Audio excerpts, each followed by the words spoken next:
গল্প এইচটিজি প্রেজেন্টস বিপরীত মন।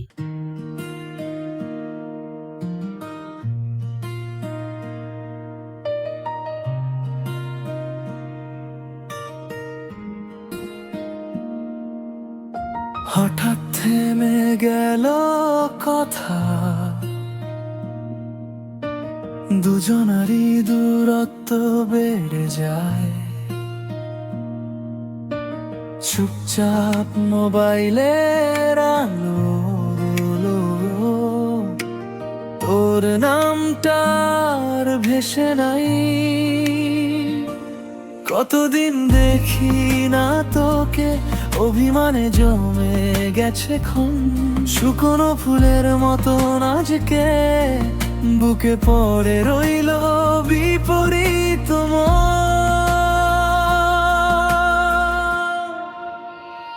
বিপরীত মন তোরই দিকে টানে, পথ ভুলে যায় ডাকে পুরনো গানে।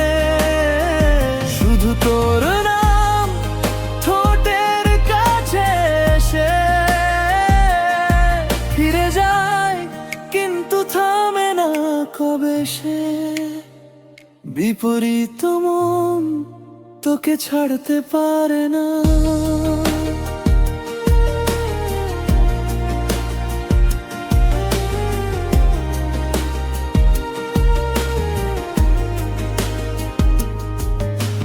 বন্ধুরা সবাই বলে ভুলে যা, নতুন করে বাঁচ। তাদের হাসির ভিড়ে লুকিয়ে চোখের জলে ভেজা আমার রাত্রি নাচ। মনে হয় দরজায় বুঝি এখনো আসবি হেসে স্বপ্ন বুনে। হাওয়ার সাথে ভেসে আসে তোর গন্ধটা, তবু কেউই নেই ঘরে। বিপরীত মন তোরই দিকে টানে, পথ ভুলে যায় ডাকে পুরনো গানে। শুধু তোর নাম ঠোঁটের কাছে এসে ফিরে যায়, কিন্তু থামে না কবে সে। বিপরীত মন তোকে ছাড়তে পারে না।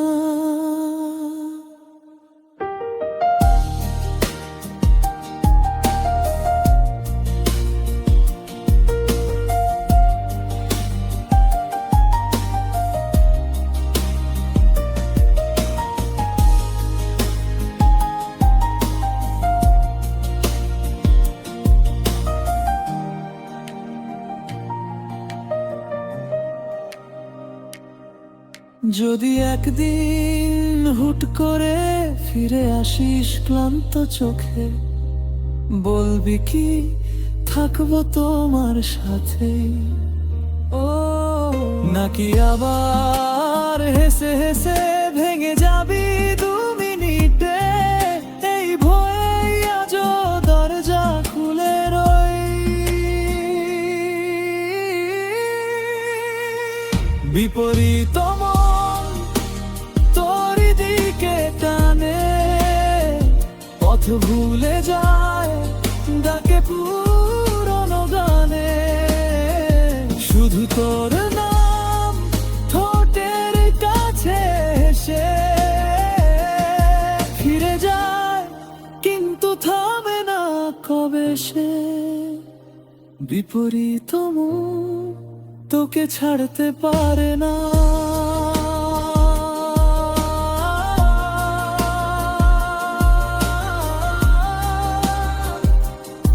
তোকে ছাড়তে পারে না।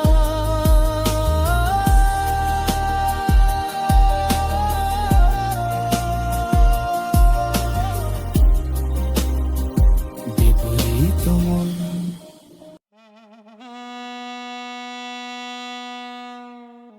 গল্প বিপরীত মন। অধ্যায় 1। চোখ থাকতে অন্ধ।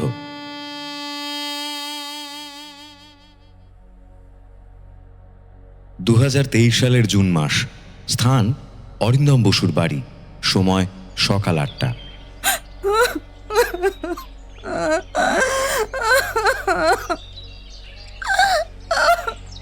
তুমি তুমি আমাদের ছেড়ে চলে গেলে কেন?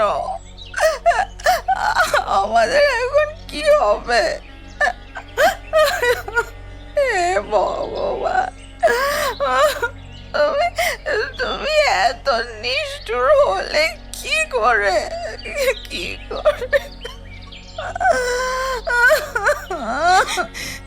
বাবা, বাবা, তুমি আমাদের ছেড়ে চলে গেলে কেন?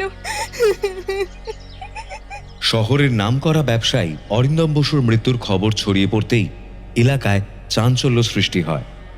সকালে তার স্ত্রী মধুমিতা বসু স্বামীর দেহ ঘরের সিলিং ফ্যান থেকে ঝুলন্ত অবস্থায় দেখে আতঙ্কিত হয়ে পড়েন। কাঁপা হাতে তিনি স্থানীয় থানায় খবর দেন। সাব ইন্সপেক্টর সমরেশ বিশ্বাস দ্রুত তার টিম নিয়ে ঘটনাস্থলে পৌঁছন। বিশাল ডুপ্লেক্স বাড়ির ভেতরে ঢুকতেই নিস্তব্ধ পরিবেশ আর মৃত্যুর গন্ধে অস্বস্তি বোধ করেন তিনি। পুলিশের প্রাথমিক তদন্তে মনে হয় এটি আত্মহত্যার ঘটনা। তবে সমরেশের অভিজ্ঞ চোখে কিছু সন্দেহের ছবি ধরা পড়ে। অরিন্দম বসুর বুক পকেটে থাকা সুইসাইড নোট উদ্ধার করে তিনি দ্রুত দেহ ময়না তদন্তের জন্য পাঠানোর নির্দেশ দেন। অন্তরে একটাই প্রশ্ন, এটা সত্যিই আত্মহত্যা নাকি কোনো রহস্য লুকিয়ে আছে? সুইসাইড নোটে লেখা ছিল, প্রিয়, আমি স্বীকার করছি, জীবনে আমি অনেক ভুল করেছি। আমার লোভ, আমার অমানবিক আচরণ এবং টাকার প্রতি আসক্তি আমাকে আমার মনুষ্যত্ব থেকে বঞ্চিত করেছে। আমি টাকা ইনকাম করার নেশায় এতটাই ডুবে গিয়েছিলাম যে মানুষকে মানুষ হিসেবে দেখাই ভুলে গিয়েছিলাম। আমার ভুলের কোনো ক্ষমা হয় না। তবুও আপনারা যদি পারেন আমাকে ক্ষমা করে দিন। আমি এই ভুলগুলো শুধরে নতুন করে শুরু করার চেষ্টা করেও করতে পারিনি। তাই আমি আপনাদের সবার কাছে ক্ষমা চেয়ে এই পৃথিবী ছেড়ে চলে যাচ্ছি। সদয়, অরিন্দম। সমরেশ বিশ্বাস ঋতিকার দিকে তাকিয়ে কিছুক্ষণ চুপ করে রইলেন। মাত্র 14 বছর বয়স, অথচ চোখে এক অদ্ভুত শূন্যতা। বাবার মৃত্যুটা ওর কাছে কতটা স্বাভাবিক সেটা বোঝা মুশকিল। ফোন বের করে দ্রুত অপরাজিতা চ্যাটার্জিকে কল করলেন। অপরাজিতা পুলিশের সাব ইন্সপেক্টর হলেও ওর ক্রিমিনোলজির ওপর দারুণ দখল ছিল। অপু, একটা কেসে তোমার দরকার আছে। কোন কেস? অরিন্দম বসুর আত্মহত্যা, মানে কাগজে যেটা আত্মহত্যা লেখা হবে। আমার মনে হচ্ছে সেটা পুরোপুরি সত্যি নয়। সন্দেহজনক কিছু পেয়েছো? হয়তো। তুমি এখন একবার এখানে এসো, তারপর বলছি। ফোন রেখে সমরেশ এবার ঋতিকার দিকে তাকালেন। তোমার বাবার সাথে শেষবার কবে কথা হয়েছিল? ঋতিকা কিছুক্ষণ সময় নিয়ে বলল, গতকাল সন্ধ্যায়। বাবা একটু চিন্তিত ছিল। কি ধরনের? ঠিক জানি না। সমরেশ একবার মধুমিতা বসুর দিকে তাকালেন। তিনি ফ্যাকাশে মুখে একপাশে বসে আছেন, একদম নিশ্চুপ। তবে সত্যি কি অরিন্দম বসু ভয় পাননি, নাকি কাউকে কিছু না বলেই চিরদিনের জন্য নিশ্চুপ হয়ে গেলেন? কিছুক্ষণের মধ্যে অপরাজিতা অরিন্দম বসুর বাড়িতে এসে পৌঁছলেন। অপরাজিতা মধুমিতা বসু এবং ঋতিকাকে সান্ত্বনা দিয়ে জিজ্ঞাসাবাদ শুরু করলেন। সমরেশ বিশ্বাসও ওই জিজ্ঞাসাবাদে যোগ দিল।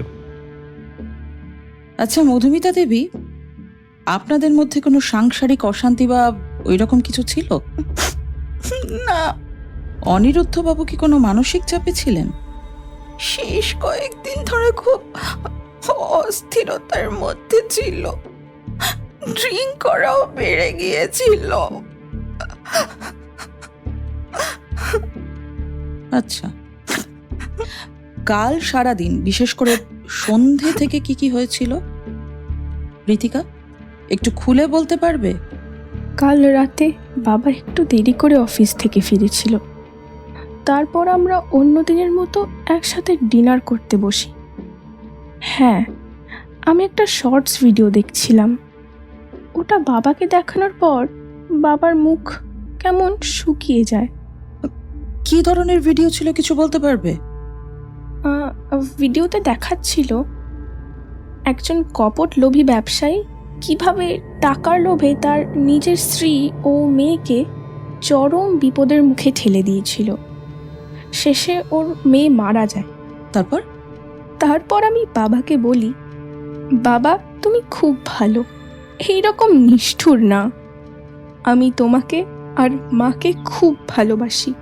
আচ্ছা ঋতিকা, তুমি একটু বাইরে যাও, আমরা তোমার মায়ের সাথে একটু আলাদাভাবে কথা বলবো। ঋতিকা ঘর থেকে বেরিয়ে গেল।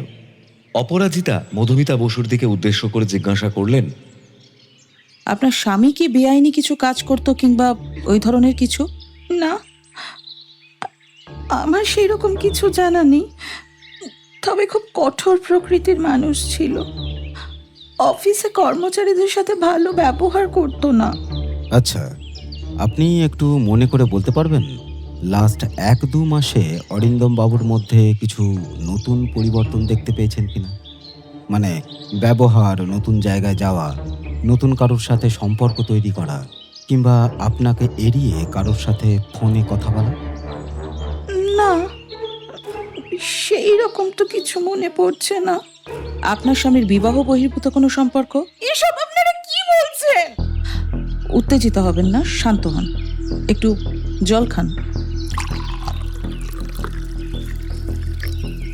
অপরাজিতা একটা জলের গ্লাসে জল ঢেলে মধুমিতার দিকে এগিয়ে দিলেন। মধুমিতা একটু জল খেয়ে নিজেকে সামলে নিয়ে কিছু একটা ভেবে বলতে শুরু করলেন, আজ থেকে প্রায় 2 মাস আগে একদিন রাতে আমরা শুয়েছিলাম, ও মোবাইলে কিছু একটা দেখছিল, তারপর হঠাৎ উঠে বসে, কিন্তু কিছু একটা ভেবে আবার শুয়ে পড়ে। তার 4-5 দিন পর আমাকে একা দেখে বলে, আমার একবার সাইকোলজিস্টকে দেখানোর দরকার আছে। আমি কথাটাকে গুরুত্ব না দিয়ে হেসে উড়িয়ে দিই।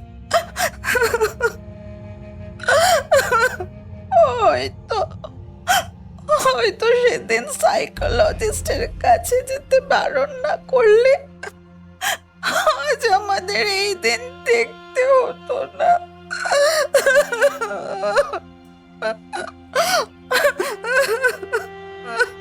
অপরাজিতা মধুমিতা বসুর হাত ধরে ওনাকে সান্ত্বনা দেন।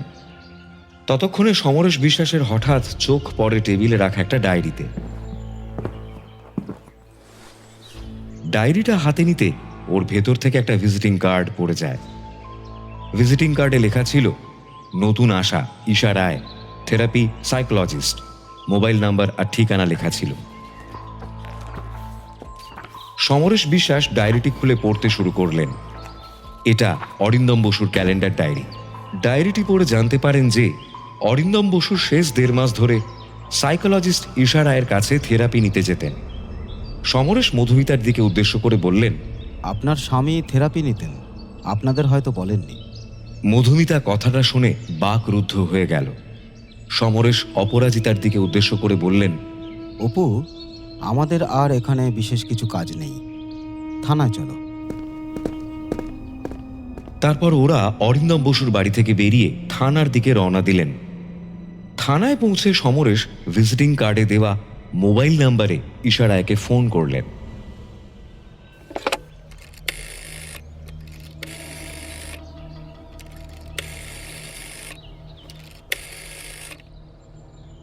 হ্যালো, ঈশা রায় কথা বলছেন? হ্যাঁ বলছি, কে বলছেন? আমি সাব ইন্সপেক্টর সমরেশ বিশ্বাস, গড়িয়াহাট থানা। আপনার একজন পেশেন্ট অরিন্দম বসু কাল রাতে সুইসাইড করেছেন, ওই ব্যাপারে আপনার সাথে কিছু কথা ছিল। আপনি কি বলছেন? আমি কি এখন থানায় আসবো? না, এখন আসার দরকার নেই, শুধু আমাকে এইটুকু বলুন উনি কী ধরনের মানসিক রোগে ভুগছিলেন। অরিন্দম বসু একজন ধনী ব্যবসায়ী, যার সূক্ষ্ম স্বভাব এবং অমানবিক আচরণ তাকে পরিচিত মহলে ভয়ঙ্কর করে তুলেছিল। তার কর্মচারীদের উপর নিষ্ঠুরতা ছিল প্রায় কিংবদন্তি সম। কিন্তু ওনার ওই আচরণের জন্য উনি আত্মগ্লানিতে ভুগছিলেন। সেই জন্য উনি প্রচুর ড্রিঙ্ক করতেন। আমার থেরাপি সেশনে 2-3 বার উনি রেগেও গিয়েছিলেন, কিন্তু ওনার আচরণে আমার কখনো মনে হয়নি যে উনি আত্মহত্যা করবেন। ধন্যবাদ।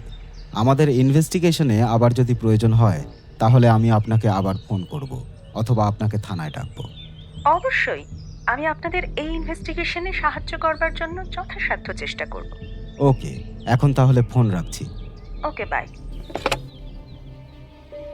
2-3 দিন পরে সমরেশ বিশ্বাস অরিন্দম বসুর পোস্টমর্টেম রিপোর্ট হাতে পান। রিপোর্ট থেকে জানতে পারেন অরিন্দম বসু ফাঁস লাগিয়ে সুইসাইড করেছেন। সুইসাইডের আগে প্রচুর মদ্যপানের কথাও জানতে পারেন। থানা থেকে কেসটাকে সুইসাইড হিসেবে ক্লোজ করা হয়।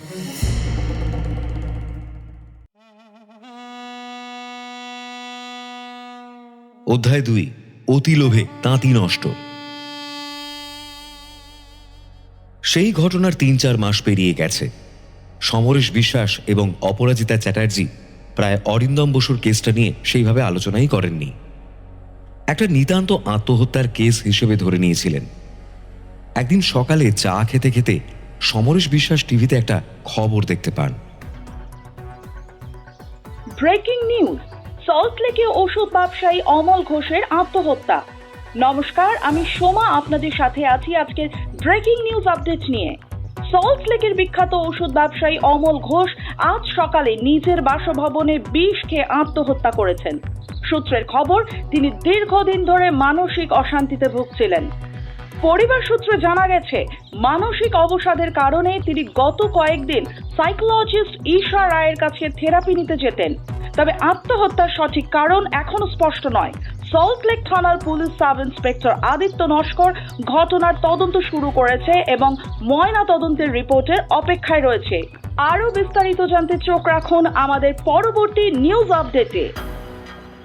খবরটা দেখে সমরেশ চমকে উঠলেন।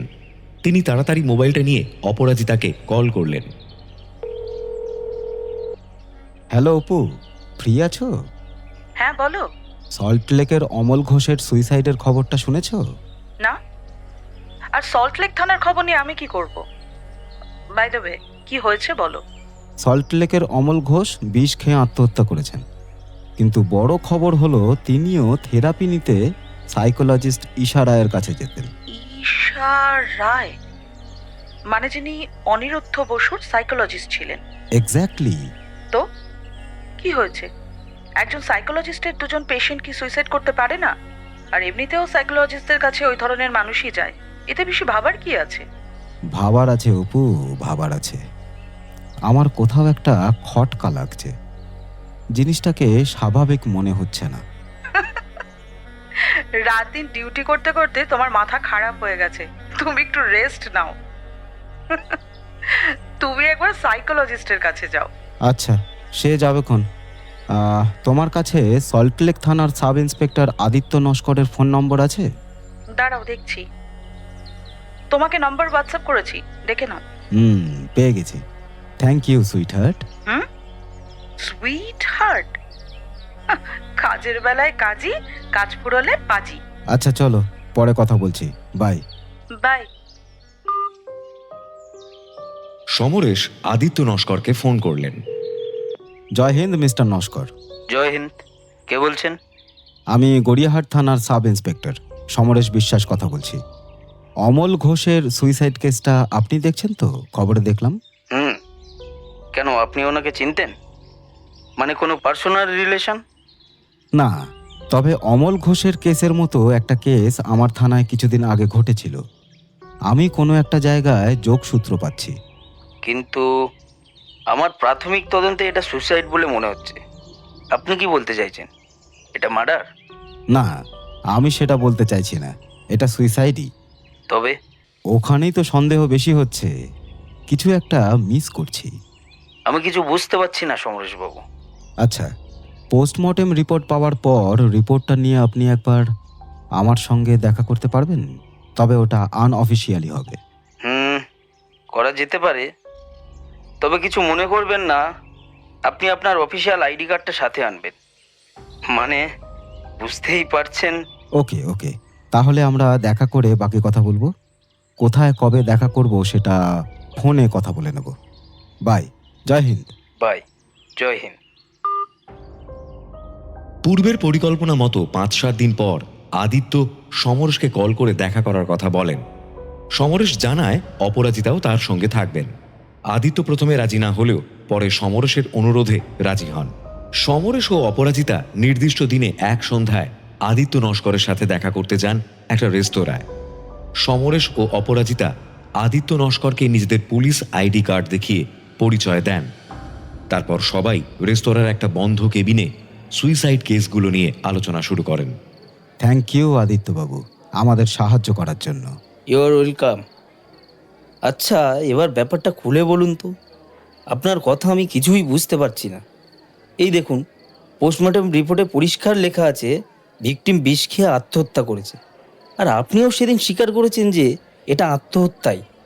তাহলে মশাই সমস্যাটা কোথায়? আমি কিছুই বুঝতে পারছি না। সমরেশ ইশারায়ের ভিজিটিং কার্ডটা বের করে টেবিলে রাখল। আদিত্যর দিকে উদ্দেশ্য করে বলল, সমস্যা এটা, আমার কেসের ভিকটিম আর আপনার কেসের ভিকটিম একজনের কাছে থেরাপি নিচ্ছিল। আমি যতদূর সূত্র মারফত জানতে পেরেছি, দুজন ভিকটিমই ভালো লোক ছিলেন না।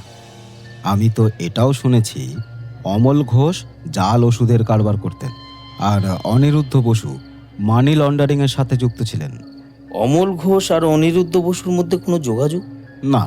তবে কি ওই সাইকোলজিস্ট ইশারায় বা ওনার কোনো পরিবারের সদস্য বা কাছের কেউ ভিকটিমদের দ্বারা কোনোভাবে ক্ষতিগ্রস্ত হয়েছিল? সেটা হতেও পারে, কিংবা নাও হতে পারে। অপরাজিতা এতক্ষণ চুপচাপ সব শুনছিলেন। এবার তিনি বললেন, আমাদের একবার ইশারায়ের ব্যাপারে জানা দরকার আছে। তাহলে কি আমরা ইশারাইকে জিজ্ঞাসাবাদ শুরু করব? না, শুধু একটু নজরে রাখুন। আমরাও নজরে রাখছি, কারণ আমরা শুধু ইশারাইকে সন্দেহ করছি, কিন্তু কেন সন্দেহ করছি সে ব্যাপারে আমরা কেউ স্পষ্ট নই। আর সবচেয়ে বড় কথা, দুজন ভিকটিম সুইসাইড করেছে। কেসটা খুব জটিল হয়ে যাচ্ছে। এটাও হতে পারে সবকিছুই কাকতালীয়, আমরা শুধু শুধু বেশি কিছু ভেবে নিচ্ছি। এটাও হতে পারে মিস চ্যাটার্জি। এবার ওঠা যাক। হ্যাঁ, রাত হয়ে গেল। থ্যাংক ইউ আদিত্যবাবু, আমাদের সময় দেওয়ার জন্য। Thank you. Your most welcome. আমি কোনো খবর পেলে আপনাদের অবশ্যই জানাবো। সেদিনকার মতো সবাইকে বিদায় জানিয়ে রেস্তোরাঁ ছেড়ে নিজেদের বাড়ির পথে রওনা দিলেন। সেদিন রাতে আদিত্য নস্করের মাথার মধ্যে সবকিছু জটলা বেঁধে যেতে থাকে। তারপর কয়েক মাস কেটে গেছে। 2024 সালের মার্চ মাসের একদিন সকালে অপরাজিতা ফেসবুকে একটা পোস্ট দেখে চমকে উঠলেন। বিখ্যাত চিত্র পরিচালক অয়ন মুখার্জি মদ্যপ অবস্থায় দমদমের ফ্ল্যাট থেকে গভীর রাতে ঝাঁপ দিয়ে আত্মহত্যা করেছেন। অপরাজিতা একটু পরে 2-1জনকে ফোন করে জানতে পারেন অয়ন মুখার্জি কিছুদিন ধরে মানসিক অবসাদে ভুগছিলেন। তিনি সেই কারণে হয়তো আত্মহত্যার পথ বেছে নিয়েছেন। কিন্তু অপরাজিতা যে ইনফরমেশনটা পেয়ে চমকে ওঠেন সেটা হলো অয়ন মুখার্জিও ঈশা রায়ের কাছে থেরাপি নিতে যেতেন। অপরাজিতা দমদম থানায় ফোন করে জানতে পারেন অয়ন মুখার্জির কেসটা বিধাননগর পুলিশ কমিশনার সত্যজিৎ দেবনাথ নিজে দেখছেন। অপরাজিতা সমরেশ বিশ্বাস এবং আদিত্য নস্করকে সবকিছু জানায় এবং নিজেদের মধ্যে পরিকল্পনা করে 3 দিন পরে বিধাননগর পুলিশ কমিশনার সত্যজিৎ দেবনাথের সাথে 3 জন দেখা করার জন্য রওনা দেন।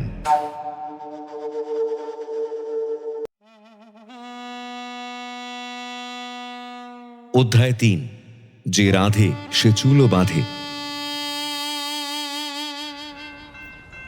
2023 সালের জানুয়ারি মাস, কলকাতার এক শীতের বিকেল। ধোঁয়াটে আকাশ, রাস্তায় চায়ের দোকানে জমজমাট ভিড়, আর কুয়াশার ভিতর দিয়ে ধীরে ট্রাম চলার শব্দ। সায়ন ঘোষ মধ্য 30-এর এক লেখক গড়িয়াহাটের একটা ছোট্ট ক্যাফেতে বসে তার ডায়েরির খোলা পৃষ্ঠার দিকে তাকিয়েছিল। তার চোখের সামনে কাগজের অক্ষরগুলো যেন তাকে ব্যঙ্গ করছিল। তার কলম আর নতুন কিছু সৃষ্টি করতে পারছে না। তার জীবনের প্রতিটা দিন একরকম মনে হতে শুরু করেছে। তার প্রথম উপন্যাস অরূপের প্রতিচ্ছবি যখন বেস্ট সেলার হয়েছিল, তখন তার নাম আলোচনার কেন্দ্রবিন্দুতে ছিল। কিন্তু সময়ের সঙ্গে সঙ্গে সেই জাদু মলিন হয়ে গেছে। এখন সে নিজের প্রতিভা হারিয়ে ফেলেছে বলে মনে করে।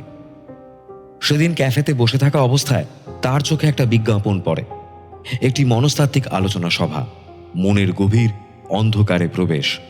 বক্তা হিসেবে উপস্থিত থাকবেন ঈশা রায়, একজন খ্যাতনামা মনোবিদ। বিজ্ঞাপনটা পড়ি সায়নের মনে একটা অদ্ভুত কৌতূহল জাগে। সে ভাবল, এমন এক ব্যক্তির কথা শুনলে হয়তো তার নিজের মনের গভীর অন্ধকারের সঙ্গে পরিচিত হওয়া যাবে। সেমিনারের ভেন্যু ছিল দক্ষিণ কলকাতার একটি অভিজাত অডিটোরিয়ামে। চমৎকার সাজসজ্জা আর একদল মানুষের ব্যস্ততা। সায়ন ধীরে ধীরে ভিড়ের মধ্যে ঢুকে বসল। চারপাশে মানুষের মুখগুলোর দিকে তাকিয়ে তার মনে হলো, এখানে প্রত্যেকেই হয়তো নিজের মনের অন্ধকারের উত্তর খুঁজতে এসেছে। মঞ্চে প্রবেশ করলেন ঈশা রায়। তার চেহারায় এক অদ্ভুত আত্মবিশ্বাস। গাঢ় নীল রঙের শাড়ি, চোখে চশমা আর ঠোঁটের কোণে এক রহস্যময় হাসি। ঈশা যখন তার বক্তব্য শুরু করলেন, পুরো ঘরটা যেন স্তব্ধ হয়ে গেল। আমরা সবাই মনে করি আমাদের জীবনের সবচেয়ে অন্ধকার সময়টা কাটিয়ে উঠেছি, কিন্তু সত্যিই কি তাই? যখনই আমরা মনে করি আর কোনো বাধা নেই, এক অদৃশ্য অসুখ আমাদের মনকে আঘাত করে। আমরা কি কখনো নিজেদের মনকে পুরোপুরি বুঝতে পারি? এর উত্তর সহজ নয়। আমরা মাঝে মাঝে নিজেদের কষ্ট, অবিশ্বাস এবং ভয়কে দমন করে চলি, কিন্তু কখনো কি তাদের শেকড় বুঝতে পারি? জীবন যতই এগিয়ে যাক, যতই আমরা শক্তিশালী হই, আমাদের অন্তর থেকে কিছু প্রশ্ন চিরকালই থেকে যায়। মনকে জানার পথে সবচেয়ে বড় চ্যালেঞ্জ হচ্ছে নিজের ভয়ের মুখোমুখি হওয়া। আসুন সেদিকে তাকিয়ে আবার শুরু করি। তার প্রতিটি শব্দ সায়নের মনে গেঁথে যাচ্ছিল। তার মনে হচ্ছিল ঈশা যেন ঠিক তার মনের কথাগুলো বলছে। সেমিনার শেষে সায়ন ঠিক করল ঈশার সঙ্গে দেখা করবে। ঈশা সেমিনার শেষে মঞ্চের পেছনের ঘরে বিশ্রাম নিচ্ছিল। সায়ন সাহস করে সেখানে গেল। দরজায় নক করতেই ঈশা মাথা তুলে তাকালো। হ্যাঁ, বলুন। আমি সায়ন ঘোষ। আমি একজন লেখক। আজকে সেমিনার আমার মনে গভীর প্রভাব ফেলেছে। ঈশা তাকে বসতে বলল। তাদের কথোপকথন শুরু হলো। আপনার কথাগুলো আমার খুব কাছের মনে হয়েছে। আমি বহুদিন ধরেই জানেন আমার লেখার জন্য একটা গভীর গল্প খুঁজছি, কিন্তু আমার মনে হয় আমার নিজের ভেতরের অন্ধকারকেই এখনো পুরোপুরি বুঝতে পারিনি। ঈশা গভীর দৃষ্টিতে তাকালো, যেন সে সায়নের মন পড়তে চাইছে। তারপর বলল, আমার মতে আমরা নিজেরাই আমাদের গল্পের উৎস। আপনি কি কখনো নিজের জীবনকে সত্যিকার অর্থে দেখার চেষ্টা করেছেন? সায়ন একটু থমকে গেল। ঈশার কথাগুলো তাকে বিচলিত করছিল। আপনার যদি সময় থাকে আমার ক্লিনিকে আসুন, আমরা এ নিয়ে আলোচনা করতে পারি। কথাটা শেষ করে ঈশা তার একটা ভিজিটিং কার্ড সায়নকে দিল। ধন্যবাদ। সায়ন ঘর থেকে বেরিয়ে গেল। এরপর সায়ন কয়েকদিন অপেক্ষা করল, কিন্তু তার মনের কৌতূহল তাকে শান্তি দিল না। একদিন সে ঈশার ক্লিনিকে চলে গেল। সেখানে তাদের দীর্ঘ আলোচনা হলো। ঈশা তার সঙ্গে তার নিজের জীবনের গল্প শেয়ার করল। কিভাবে সে ছোটবেলায় মানসিক নির্যাতনের শিকার হয়েছিল, কিভাবে সেই অভিজ্ঞতা তাকে এই পেশা বেছে নিতে উদ্বুদ্ধ করেছিল। সায়নও ধীরে ধীরে তার নিজের জীবনের যন্ত্রণার কথা বলতে শুরু করল। তার মধ্যেও ছিল এক গভীর ক্ষত। তারা দুজনেই বুঝতে পারল তাদের জীবনের যন্ত্রণাগুলো যেন এক সূত্রে বাঁধা। ঈশা এবং সায়নের মধ্যে এক অদ্ভুত বন্ধন তৈরি হতে শুরু করল। তাদের আলাপচারিতা ক্রমে গভীর হয়ে উঠল। ওরা নিজেদেরকে আপনি থেকে তুমি বলে সম্বোধন করতে শুরু করল। একদিন ঈশা বলল, তুমি কি কখনো ভেবেছ মানুষের মনে যে অন্ধকার থাকে তা কি শুধু আলাপের মাধ্যমে বোঝা যায়, নাকি তার চেয়ে গভীর কিছু করা প্রয়োজন? তোমার ইঙ্গিতটা ঠিক কিসের দিকে? সেটা হয়তো সময়ই বলে দেবে। সেদিনের মতো সায়ন ক্লিনিক ছেড়ে বেরিয়ে গেল। সায়ন বেরিয়ে যাওয়ার আগে ঈশাকে নিজের মোবাইল নাম্বার দিয়ে গেল আর বলল সে পরে ঈশার সাথে কথা বলে নেবে। ঈশা তার কথায় সম্মতি জানালো।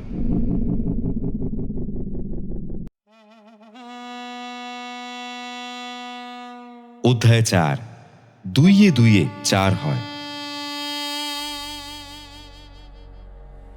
ঈশাকে সায়ন যখন তার নিজের মোবাইল নাম্বার দিচ্ছিল, তখন ঈশা বলেছিল তাকে ফোন করলে যেন রাত 10টার পর ফোন করে। কথা মতো 2-3 দিন পর একদিন রাতে 10:30 নাগাদ সায়ন ঈশাকে ফোন করে। হ্যালো, ঈশা, আমি সায়ন বলছি, চিনতে পারছো? হ্যাঁ বলো, কেমন আছো? ভালো আছি। তুমি কেমন আছো? আচ্ছা, এখন কি কথা বলা যাবে? ভালো আছি। বলো, কি বলতে চাও?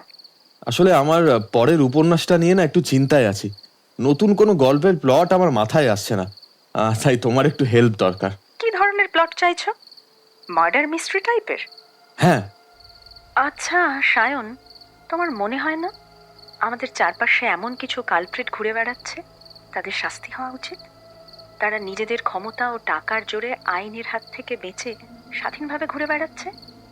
অবশ্যই হওয়া উচিত, কিন্তু কিভাবে? আমরা চাইলেই করতে পারি। কি বলছো তুমি? মানে আমরা মার্ডার? তুমি ঠিক ধরেছ। দাঁড়াও, আমি তোমাকে ফেস টাইমে কল করছি, এখানে কথা বলা অসুবিধা আছে। তারপর ঈশা ফেস টাইমে সায়নকে কল করে। ঈশা বলতে শুরু করে, আমরা এরপর থেকে ফেস টাইমে কথা বলবো। আমরা থেরাপিস্টরা যেমন মানুষকে থেরাপি দিয়ে মনোরোগ থেকে বাঁচিয়ে তুলতে পারি, তেমন তার বিপরীতভাবে মানুষকে মৃত্যুর দিকে ঠেলেও দেয়া যেতে পারে। মানে আমি বলতে চাইছি মানুষকে আত্মহত্যার জন্য প্ররোচনা করার কথা। আমি আমার এই সংক্ষিপ্ত থেরাপিস্টের প্রফেশনে কোনোদিন চেষ্টা করিনি, তবে এই জিনিসটা নিয়ে আমার নিজের প্রচুর উৎসাহ আছে। আর আমার এই উদ্দেশ্যকে সফল করতে আমার একজন তোমার মতো লেখকের খুব দরকার ছিল। বিধাতা হয়তো সেটাই চেয়েছিল, তাই আমরা একে অপরের সাথে মিলিত হয়েছি। একটু ওয়েট করো, তোমার কথা শুনে না আমার মাথা গুলিয়ে যাচ্ছে। আমি একটা ভালো করে হুইস্কির পেগ বানিয়ে আনি, তুমি প্লিজ লাইনে থেকো। তাহলে আমিও একটা বানিয়ে আনি, হুইস্কির সাথে প্ল্যানিং খুব ভালো জমবে। ওরা কল ডিসকানেক্ট না করে মোবাইলটা রেখে পেগ বানাতে চলে গেল। একটু পরেই ওরা ফিরে এলো। ঈশা অন কলে চিয়ার্স করে বলতে শুরু করলো, চিয়ার্স। চিয়ার্স। কোনো মানুষকে যদি দুর্বল জায়গায় বারবার আঘাত করা হয়, তাহলে মানুষটি মানসিকভাবে আরো দুর্বল হয়ে পড়ে। তখন মানুষটি আমাদের কাছে, মানে একজন সাইকোথেরাপিস্টের কাছে আসে। আমরা সেই দুর্বল জায়গাগুলো খুঁজে তাকে মানসিকভাবে সুস্থতার দিকে নিয়ে যাই এবং তার মনকে পরিস্থিতির সঙ্গে লড়াই করবার জন্য শক্তিশালী করে তুলি। কিন্তু আমাদের কেসে আমরা আমাদের টার্গেটকে থেরাপির মাধ্যমে, আসলে রিভার্স থেরাপির মাধ্যমে আরো দুর্বল করে তুলব এবং তাকে আত্মহত্যার জন্য প্ররোচিত করব। এবং আমার বিশ্বাস সে ঠিক আত্মহত্যার পথ বেছে নেবে। কিন্তু আমার মনে দুটো প্রশ্ন আছে। প্রথম, আমার এখানে কি ভূমিকা? আমি তো থেরাপিস্ট না। আর দ্বিতীয় হচ্ছে, আমাদের টার্গেট তোমার কাছেই বা কেন থেরাপি নিতে আসবে? আর তুমি কি করে শিওর হচ্ছ যে আমাদের টার্গেট থেরাপি নিতে চায়? আসলে আমি আর তুমি ছাড়া আমাদের আরেকজনকে প্রয়োজন, একজন ডিজিটাল মার্কেটিং এক্সপার্ট। আমরা তাকে ফ্রিল্যান্সার ওয়েবসাইট থেকে হায়ার করব। প্রত্যেকবারের জন্য আলাদা আলাদা ফ্রিল্যান্সার, অন্য দেশ থেকে, যারা বাংলা বুঝতে পারে না।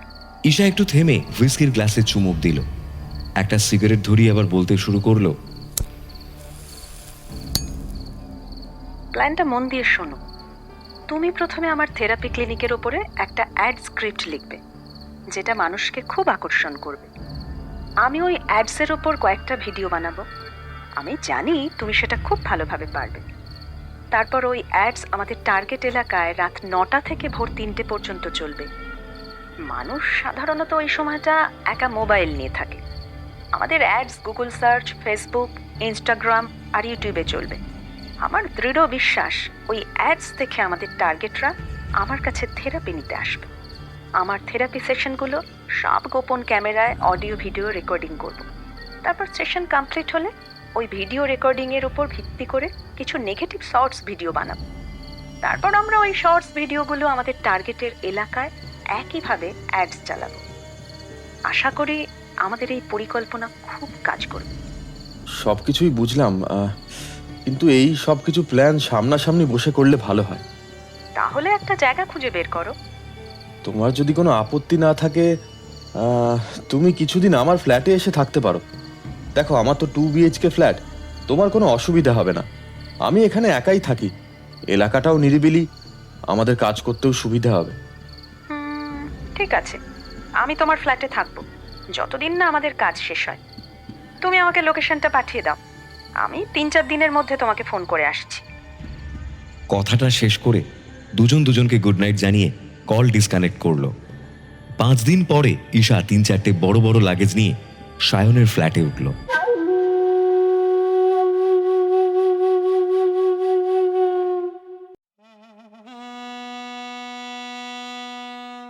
অধ্যায় 5, আস্তিনের সাপ।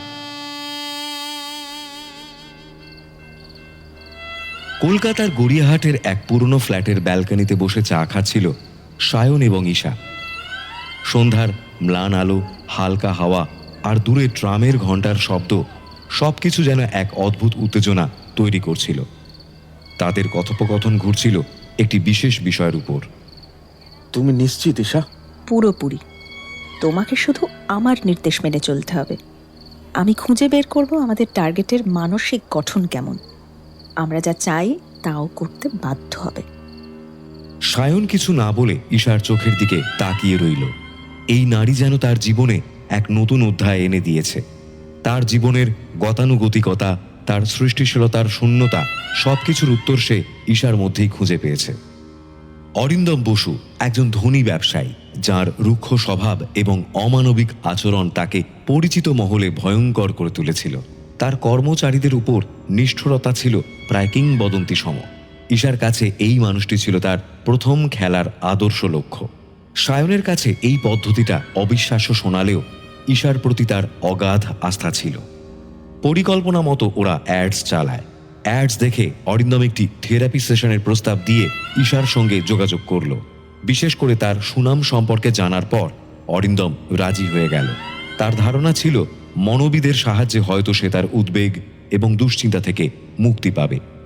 সেশনের প্রথম দিনেই ঈশা অরিন্দমের মানসিক দুর্বলতাগুলি খুঁজে বের করল। তার কণ্ঠে ছিল এক অদ্ভুত মায়া, যা অরিন্দমকে ধীরে ধীরে তার সমস্ত গোপন কথা বলতে বাধ্য করল। থেরাপির প্রথম দিনে ঈশা যেন অরিন্দমকে হিপনোটাইজ করে ফেলেছিল। ঈশা দেখতে খুবই সুন্দর, সেটাও থেরাপি সেশনে অরিন্দমকে ঈশার প্রতি মোহিত করে তুলেছিল। ঈশার চোখে ছিল এক ধরনের শান্ত কিন্তু দৃঢ়তা, যেন সে জানত কিভাবে অরিন্দমকে তার অন্ধকারে টেনে আনবে। সেশনের ঘরটি নীরব, শুধু ঘড়ির টিকটিক শব্দ। ঈশা ধীরে ধীরে প্রশ্ন করল, তোমার জীবনে কি এমন কিছু আছে যা তোমাকে রাতে ঘুমোতে দেয় না? অরিন্দম কিছুক্ষণ চুপ থেকে বলল, হ্যাঁ আছে। আমার মনে হয় আমি আমার জীবনটা শুধু টাকার পেছনে ছুটেই নষ্ট করেছি। টাকা কি সবসময় সুখ দেয়? আমি জানি না, কখনো কখনো মনে হয় টাকার পেছনে ছুটতে ছুটতে আমি আমার জীবনটাই হারিয়ে ফেলেছি। কিন্তু একসঙ্গে এত কিছু অর্জন করেও কোথাও কিছু একটা খুঁজে পাচ্ছি না। তাহলে তুমি কি মনে করো, তুমি সত্যিই সুখী? না, আমি সুখী নই। আমি জানি না কিভাবে সুখী হতে হয়। শুধু কাজ, কাজ আর কাজ। মনে হয় জীবনের একটা নির্দিষ্ট দিকেই আমি আটকে গেছি। তুমি কি কখনো তোমার কর্মচারীদের কষ্টের কথা ভেবে দেখেছো? অরিন্দম একটু থমকে গেল। তার মুখ থেকে কোনো উত্তর আসলো না। ঈশা আবার বলল, তুমি কি মনে করো তাদের উপর তোমার অমানবিক আচরণ সঠিক ছিল? হ্যাঁ, আমি জানি না কি হয়েছিল। আমি শুধু জানতাম আমি যা করেছি তা ব্যবসার জন্য প্রয়োজন ছিল। তবে কি তোমার মনে হয় অন্যদের কষ্টের বিনিময়ে তুমি শুধু নিজের লাভটাই দেখলে? অরিন্দম ভীষণ দ্বিধান্বিত হয়ে উঠল। তার চোখে ঘুম নেই, খাবারে স্বাদ নেই। তার মনে হতে লাগলো সে তার চারপাশে একটি অদৃশ্য দেওয়াল তৈরি করেছে, যা এখন তাকে শ্বাসরোধ করছে। ঈশা আরও গভীরে প্রবেশ করতে চাইল। যখন তুমি কর্মচারীদের সঙ্গে অমানবিক আচরণ করছিলে তখন তোমার মনে কোনো ক্ষোভ ছিল? হ্যাঁ ছিল। আমি জানতাম তারা কাজ করতে জানে না, কিন্তু আমি তাদের এত কিছু শিখিয়ে দিয়েও মনে হয়েছিল তারা কখনোই আমার মানদণ্ডের প্রতি আগ্রহী নয়।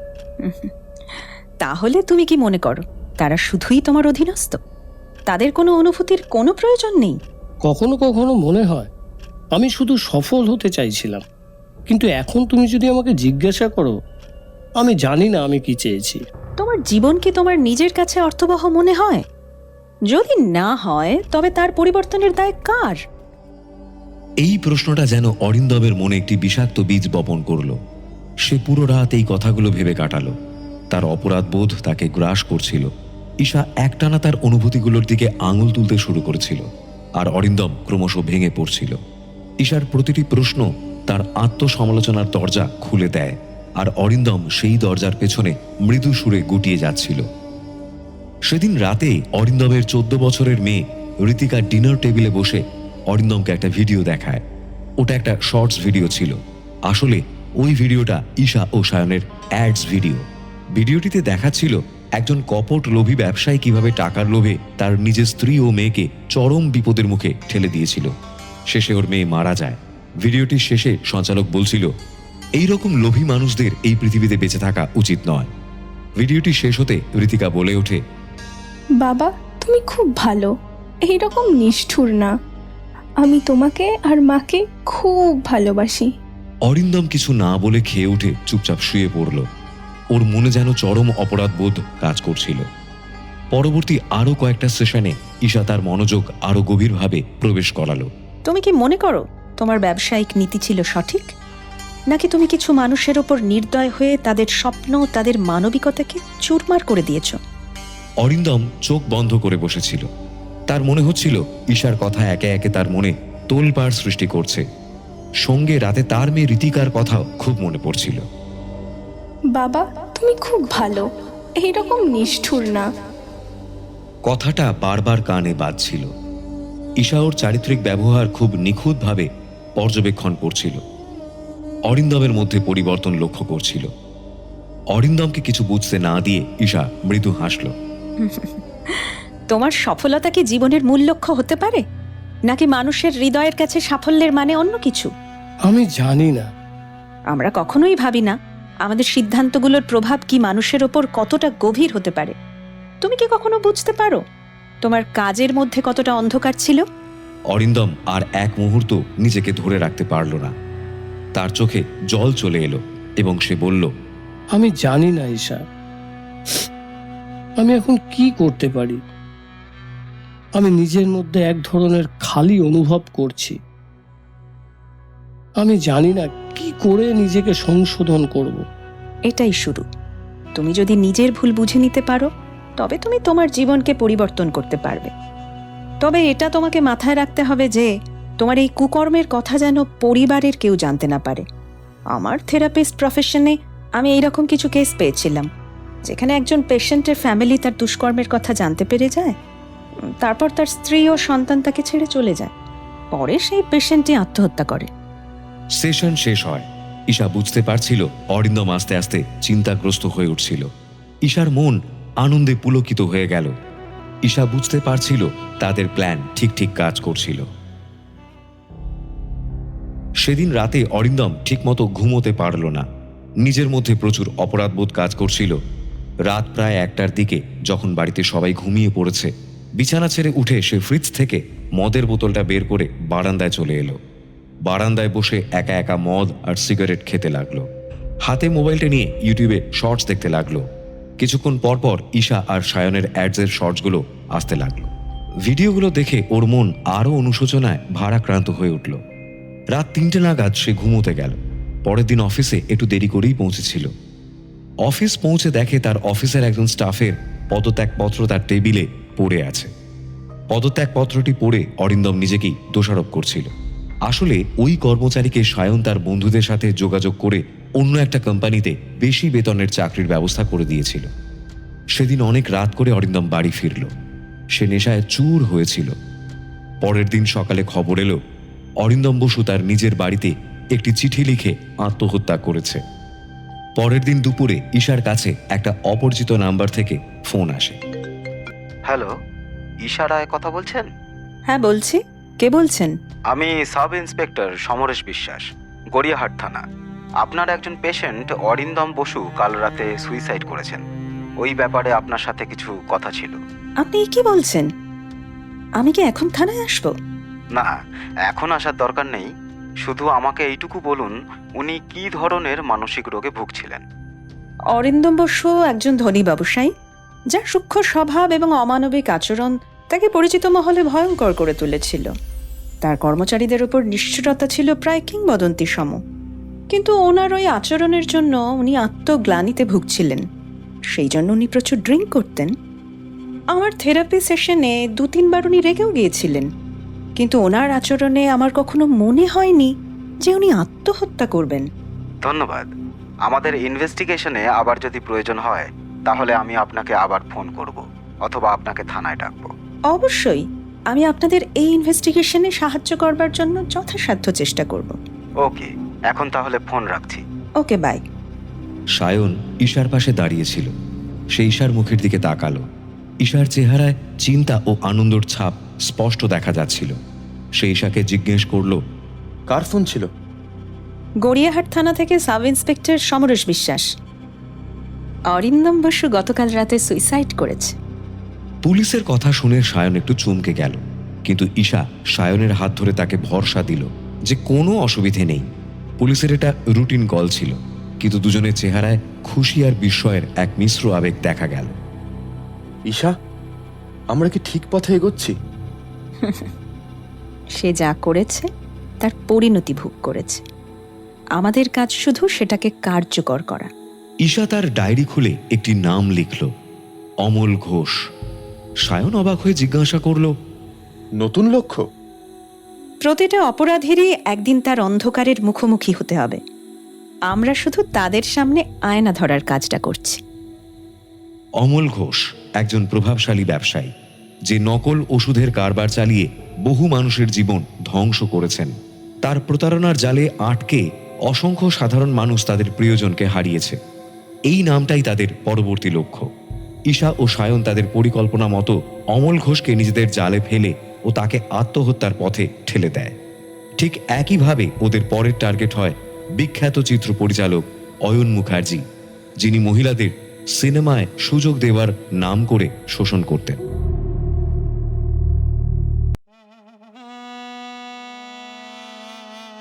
অধ্যায় 6, কান টানলে মাথা আসে।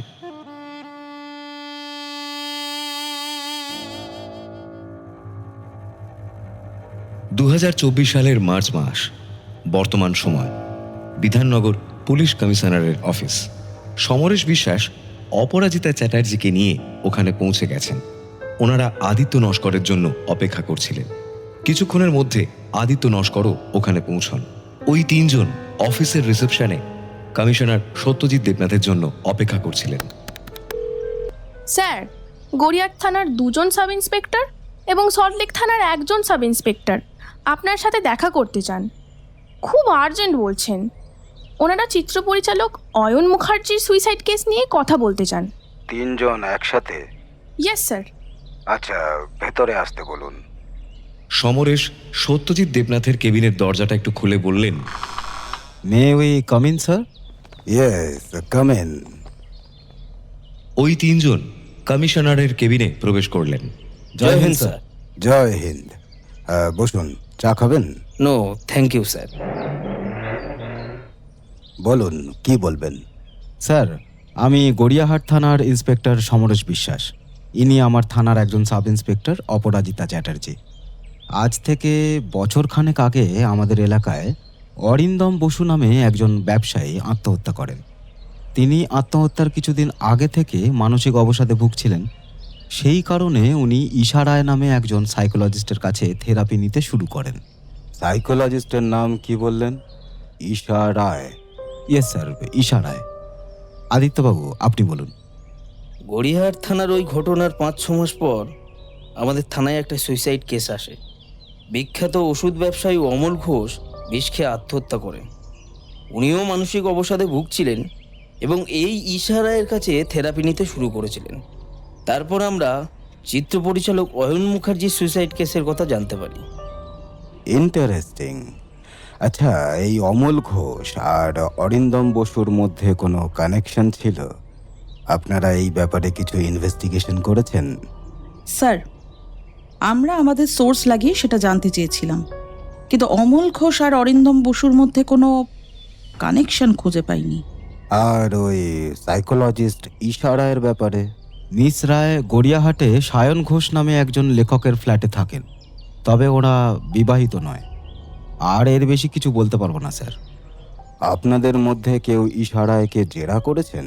নো স্যার, আসলে জেরা করার কোনো কারণ খুঁজে পাইনি। আর ওই 2টো সুইসাইড কেস ছিল। আমাদের কাছে ঈশা রায়কে জেরা করার জন্য কোনো কারণ ছিল না। গুড। মিস চ্যাটার্জি, আপনার কি মনে হয় এই সুইসাইডের পেছনে ঈশা রায় থাকতে পারেন?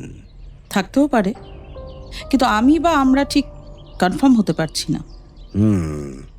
আমাদের একজন ক্রিমিনোলজিস্টের সাহায্যের দরকার আছে। স্যার, আমি ক্রিমিনোলজি নিয়ে পড়াশোনা করেছি। Very good. তাহলে আপনি আপাতত বাকি সব কাজ সমরেশ বাবুকে হ্যান্ডওভার করে এই কাজে লেগে পড়ুন, আর আদিত্য বাবুকে কাজের আপডেট দেবেন। আমি আপনাদের কমিশনারের সাথে কথা বলে নেব। Okay sir, I will. Aditya বাবু, আপনি কাল থেকে এখানে রিপোর্ট করবেন, আর সমরেশ বাবু আপনি আপাতত গড়িয়াহাট থানায় থাকুন, আর সায়ন এবং ঈশার ওপর নজরদারি বাড়ান, আর আদিত্য বাবুকে আপডেট দেবেন। Okay sir. তাহলে আজকে আপনারা আসুন। By the way, thanks to all. তিনজন চেয়ার ছেড়ে উঠে দাঁড়ায়, একসাথে স্যালিউট করে কমিশনারের অফিস থেকে বেরিয়ে যায়।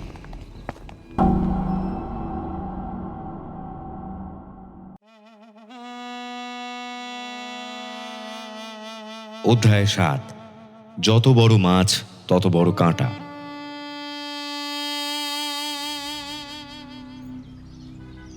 কলকাতার বালিগঞ্জে অবস্থিত একটি রাজনৈতিক অফিস বিল্ডিং এর বাইরে দাঁড়িয়ে ঈশা আর সায়ন। এই লোকটা আগের তিনটের চেয়েও ভয়ঙ্কর। হ্যাঁ, অর্জুন সেন একজন প্রভাবশালী রাজনীতিবিদ। ঘুষ, মিথ্যে প্রতিশ্রুতি আর অপরাধীদের রক্ষা করা সবকিছুই তার হাতের কাজ। কিন্তু এটা আমরা কিভাবে করব? রাজনীতিবিদরা তো সহজে নিজেদের ভুল স্বীকার করবে না। মানুষ যতই শক্তিশালী হোক না কেন, তার কিছু না কিছু দুর্বলতা থাকেই। আমার কাজ সেই দুর্বলতা খুঁজে বের করা। অর্জুন সেন মধ্যবয়সী এক রাজনীতিবিদ। তিনি রাজ্য জুড়ে পরিচিত। তার চতুর কথাবার্তা আর প্রভাবশালী ব্যক্তিত্ব তাকে জনগণের মাঝে জনপ্রিয় করে তুলেছিল, কিন্তু তার পর্দার আড়ালের কাজকর্ম ছিল ভয়ানক।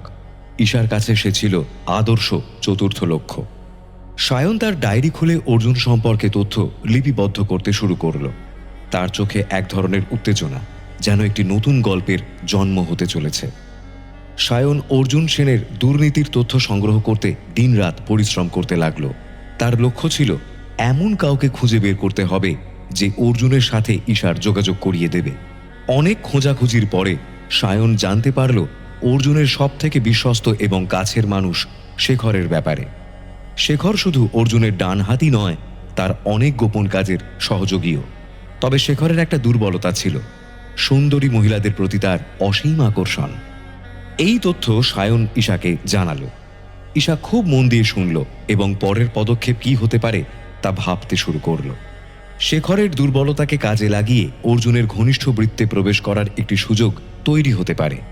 ঈশা সিদ্ধান্ত নিল সোশ্যাল মিডিয়ার মাধ্যমে শেখরের সঙ্গে যোগাযোগ করবার চেষ্টা করবে। ঈশা তার পরিকল্পনা অনুযায়ী ফেসবুকে শেখরকে একটি বন্ধুত্বের অনুরোধ পাঠালো। দুদিনের মধ্যেই শেখর সেই অনুরোধ গ্রহণ করল। শেখর ধীরে ধীরে ঈশার সঙ্গে কথা বলতে শুরু করল। তার মিষ্টি কথা এবং আকর্ষণীয় ব্যক্তিত্ব শেখরের মন জয় করতে বেশি সময় লাগলো না।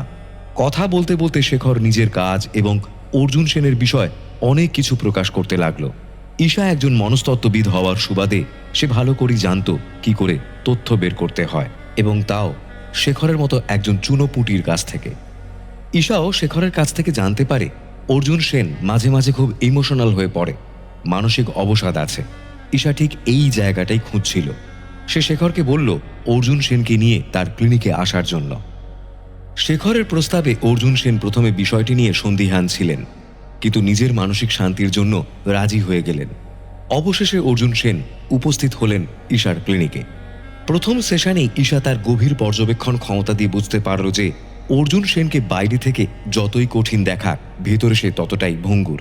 তার কথা থেকে স্পষ্ট বোঝা গেল ক্ষমতার মোহ আর নিজের স্বার্থপরতা তাকে একা করে তুলেছে। প্রথম দিনের থেরাপি সেশন শুরু হলো সহজ এবং সাধারণ কিছু প্রশ্ন দিয়ে। ঈশার লক্ষ্য ছিল অর্জুনের মনোভাব এবং জীবনের পটভূমি সম্পর্কে একটা স্পষ্ট ধারণা তৈরি করা। আপনার রাজনৈতিক জীবনের শুরুটা কিভাবে হয়েছিল? ছেলেবেলায় বাবা গ্রাম পঞ্চায়েত ছিলেন। ওনার কাজ দেখে রাজনীতির প্রতি আকর্ষণ তৈরি হয়েছিল। আমি যখন প্রথম নির্বাচনে দাঁড়াই তখন আমার বয়স মাত্র 30। আপনার পরিবার আপনার এই সিদ্ধান্তে কিভাবে প্রতিক্রিয়া দেখিয়েছিল? আমার স্ত্রী আমাকে সবসময় সমর্থন করেছে, কিন্তু আমার সন্তানরা, আমি তাদের জন্য সময় দিতে পারিনি। আমার ব্যস্ততার জন্য আমাদের সম্পর্কটা একটু দূরত্বে চলে গেছে। আপনার সাধারণ মানুষের প্রতি আচরণ কেমন ছিল বলে আপনি মনে করেন? আমি তো সবসময় বলি, মানুষের সেবা করাই আমার জীবনের উদ্দেশ্য। তবে রাজনীতিতে অনেক সময় বাস্তবতার সঙ্গে আপোষ করতে হয়। ঈশা বুঝতে পারছিল অর্জুনের কথায় সত্যের চেয়ে অজুহাতের পরিমাণ বেশি, কিন্তু সে তাড়াহুড়ো করল না। কথোপকথনের প্রতিটি বিন্দু থেকে অর্জুনের ভেতরে দ্বন্দ্ব এবং অপরাধ বোধ আরো স্পষ্ট হয়ে উঠছিল। অর্জুন বাবু, আপনার সাথে কথা বলে বোঝা যায় আপনি অত্যন্ত প্রভাবশালী মানুষ, কিন্তু আপনার ব্যক্তিগত জীবনে কি এমন কিছু আছে যা আপনাকে অস্বস্তিতে ফেলে? অর্জুন প্রথমে হেসে এড়িয়ে যেতে চেয়েছিল। অস্বস্তি? না, আমার জীবনে সব ঠিকঠাকই চলছে। ব্যস্ততা তো আছেই, কিন্তু সেটাই স্বাভাবিক। তাহলে কি বলবেন? আপনার করা প্রতিটি কাজ আপনি সঠিক বলে মনে করছেন? সঠিক ভুল নিয়ে চিন্তা করার সময়ই বা কোথায়? জীবনে শুধু এগিয়ে যেতে হয়। তাহলে কি এগিয়ে যাওয়ার জন্য কখনো এমন কিছু করেছেন যা অন্যের ক্ষতি করেছে? রাজনীতি খুব জটিল জায়গা, সবাইকে তো আর খুশি রাখা সম্ভব নয়। অর্জুন সেনের সঙ্গে সেদিন দীর্ঘ সময় ধরে কথা বলার পর ঈশা বুঝতে পারল তার ভেতরের জটিলতা এত সহজে প্রকাশ পাবে না। সেশনের শেষ দিকে ঈশা শান্ত কণ্ঠে বলল, আজকের জন্য আমরা এখানে শেষ করছি, তবে আমি চাই আপনি পরবর্তী সেশনে নিজের কিছু অভিজ্ঞতা আমার সাথে শেয়ার করুন, বিশেষত এমন কিছু ঘটনা যা আপনাকে গভীরভাবে প্রভাবিত করেছে। দেখি, চেষ্টা করব। আপনার ভেতরে অনেক প্রশ্ন এবং দ্বন্দ্ব আছে অর্জুন বাবু। আমি চাই আপনি এই সেশনের বাইরে সময় নিয়ে নিজের ওপর একটু চিন্তা করুন, এটা আপনাকে সাহায্য করবে। অর্জুন কোনো উত্তর দিল না, চুপচাপ উঠে দাঁড়ালো। তার চোখে চিন্তার ছাপ স্পষ্ট ছিল। দরজার দিকে হাঁটতে হাঁটতে সে হঠাৎ পেছন ফিরে বলল, আপনি কি মনে করেন সত্যি সত্যি মানুষ বদলাতে পারে? হ্যাঁ, বদলাতে পারে, তবে তার জন্য ইচ্ছা আর সাহস দুটোই দরকার। অর্জুন কিছু না বলে বাইরে বেরিয়ে গেল। ঈশা তার চেয়ার থেকে উঠল না। অর্জুনের প্রতিটি প্রতিক্রিয়া সে মনে মনে বিশ্লেষণ করতে থাকল। সেদিন রাতে সায়ন ও ঈশা অর্জুন সেনের ব্যাপারটা নিয়ে আলোচনা করল।